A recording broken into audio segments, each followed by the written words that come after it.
Does this thing really blow or what?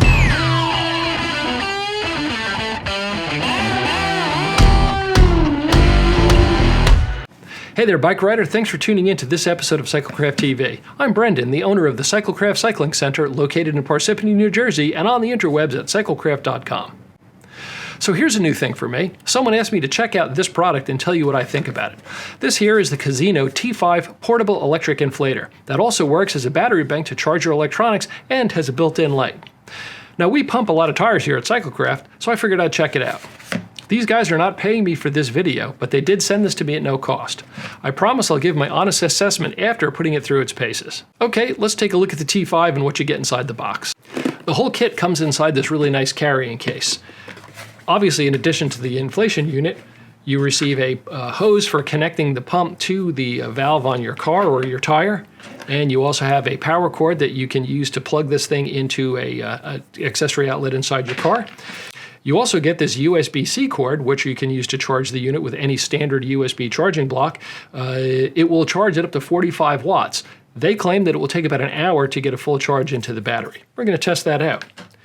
You also receive inside the box a handful of these adapters. So for inflating a sports ball, you have here your Presta inflator and then a couple of different size nozzles for doing various types of things like air mattresses and that sort of thing.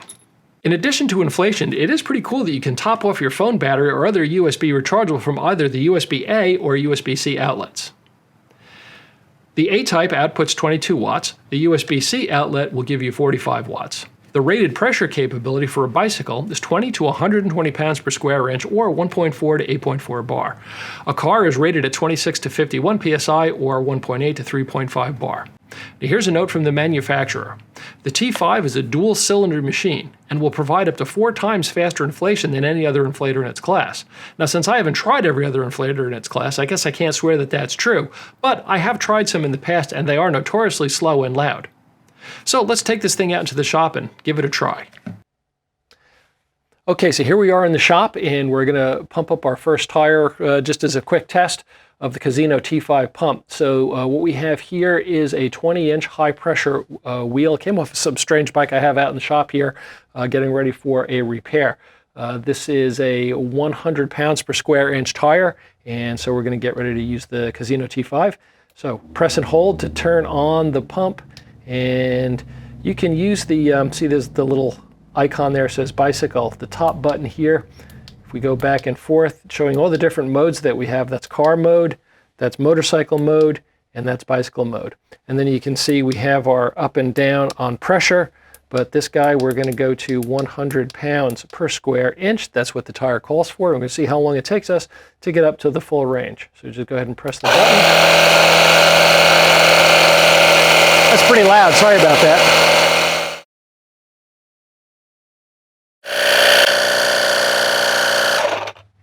Oh, that was pretty quick, actually. So that's, yeah, it was roughly 50 seconds to pump that up. We double-checked that against our clock. But that's all there was to it. So that actually worked out pretty good. Tires on, and it got us to 99. Now, obviously, you want to undo your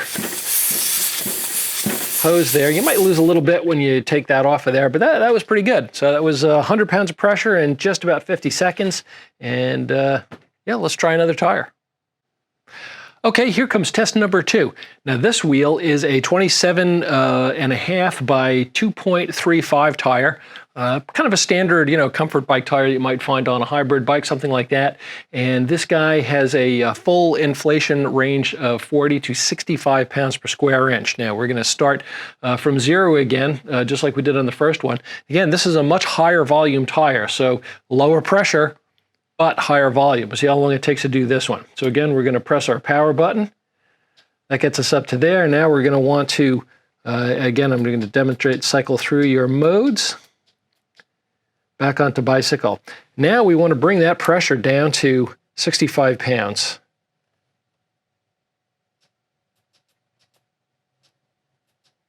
Just like so. So that's our maximum pressure dialed in right there, 65 pounds. We're going to go ahead and press the button, and we're going to just go right about.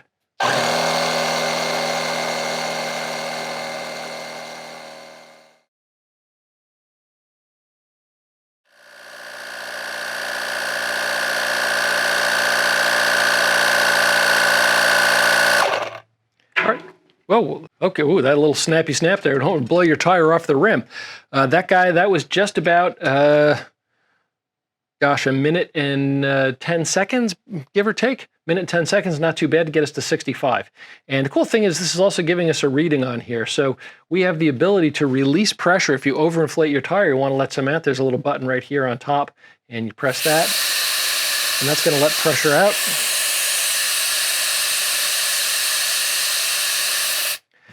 So once you start doing that, now you've got a digital gauge on the pump that's actually going to show you what your pressure is. So right now we're at 52 pounds, 52.5.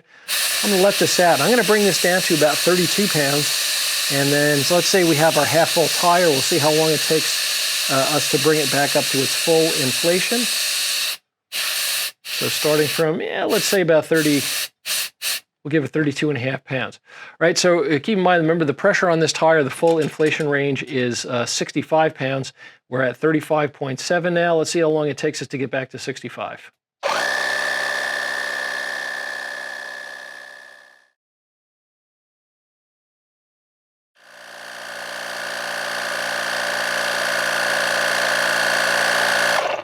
Okay, so that was just under a minute. So it was 40, 20. It was about 45 seconds, something like that. Yeah, so it was pretty quick to bring this tire up from half pressure all the way up to full pressure of 65. And yeah, that's pretty impressive. It's not quiet. It's definitely a louder sort of a pump. And I do like the feature set on here. It is a little tricky when you're going from 0 pounds. Once you turn this thing on, if you press and hold this button, it actually just shuts the pump off.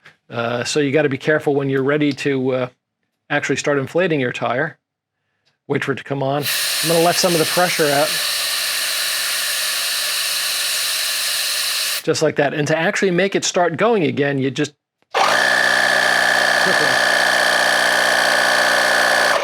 and then turn it off. So you got to do a quick press on the button to make it start and stop, and then a long hold, and that powers it down. So the lights in the back, where's our light switch? Yeah, there's a, so that's your light bulb on off right there. So if I turn that on, you're going to see we have our studio lights on here.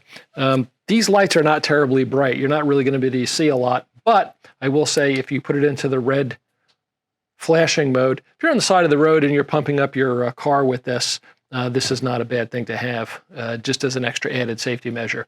Not a bad little pump. It'll pump your tires up pretty quickly. And yeah, I guess it pumps.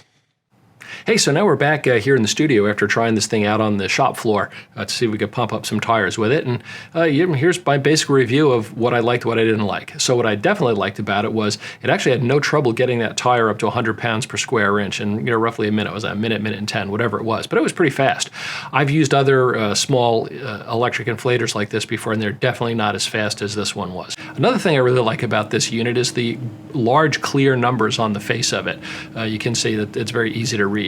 You turn the pump on, you pick the mode that you want, you dial in the pressure that you want, put the hose onto the valve, hit the start button, and just let it go. When it gets to the pressure that you want, it stops right at the exact pressure. And if you feel like you've overinflated, you do have the ability to let some of that pressure at the top, which I thought was a pretty cool feature. Another great thing about this is that it does have all these different modes that you can use to pump different stuff, and it will actually limit the ranges so you can't underinflate your item. So you can do a car, you can do a motorcycle, a bicycle, a variety of sports balls, and of course inflatable mattresses and that sort of thing. And finally, the other thing I really like about it is it comes with a nice case and a 12-volt charging cord. So if you keep it in your vehicle and the battery does in fact run down, you can actually go ahead and just plug that into the car, and it will charge the charge the battery up for your portable use. So that was nice that it comes in the case. I could definitely see just throwing this thing in my car and having it available for either emergencies on the side of the road, pump up a car tire, and or get my bike ready for when I want to go out and go on a bike ride. It will easily pump up a road tire to 110, 120 pounds, absolutely no issues at all. So now some of the things that I didn't like about the pump included that the unit gets pretty hot while you're pumping. So after a minute, minute and a half of use, the top where the metal part of the hose goes into the top of the unit actually gets pretty hot. I would definitely be careful about that. And I think any of these pumps that that do that, because it's a small unit, there's a lot of friction in there, and you will generate some heat with that. Another thing that I wasn't really impressed with was the light feature. So, you've got the ability to actually use the light on there. And if I go ahead and press the light button on there, you can see it's really not terribly bright. I mean, I don't want to turn the lights off in here because you won't be able to see me, but the lights were actually kind of weak. So using it as a work light, it's probably not going to be effective. If you press that again, though, you can get these red lights to come on. And just like that. So that that flashing red light like that, yeah, that'd be useful on the side of the road if you're pumping up your tire and you want to let people know you're there. Maybe a little bit added benefit from a safety standpoint. But other than that, using it as a work light, it's kind of a no-go. So another thing about any of these kind of small units is they're really noisy. This one was no exception. When we turned it on, you saw it while we're out in the service area testing it. It's pretty loud. I don't know if that's an issue or not for people, but again, if you're, it's 5:30 in the morning and you're outside your house trying to pump your tires up on your car, you might disturb your neighbors with something that loud. I don't know. Maybe it's an upside or a downside, but for me, it's kind of a downside. Don't love the amount of noise coming out of it. And finally, one of the other downsides of this unit, I don't know if it can really be counted as a downside. I mean, it's meant for, doing inflation on a variety of different tires. If you have tubeless tires on your bike and you need to seat a tubeless tire, this or any of the other small units or even just a regular hand pump, you're not able to actually seat a tubeless tire on the rim.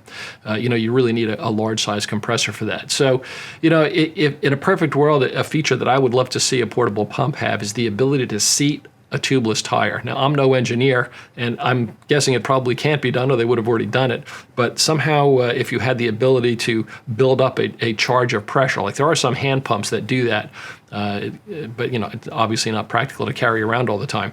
But if you have to seat a tubeless tire, the only way to really do it right now is with a large amount of compressed air. And so this unit is not ever going to offer you that. So if you are thinking that you wanted to get an electric compressor to seat your tubeless tires on your bike, this definitely is not going to do the trick. You'll have to actually have a shop type of air compressor to do that. So take it for what it's worth. So like I said, all in all, it's a pretty decent unit, for what it's intended for. And finally, if you think you want to grab one of these bad boys, we actually have a link down in the description below. If you want to click on that, you can purchase one of these. Currently, the price is 30% off the regular price. I don't know how that's going to last, but if you wanted to pick one of these up and save a little bit of money, you can use the link in the description and order one of those up. With the tariffs and everything going on, who knows what the prices are going to be next week or the week after.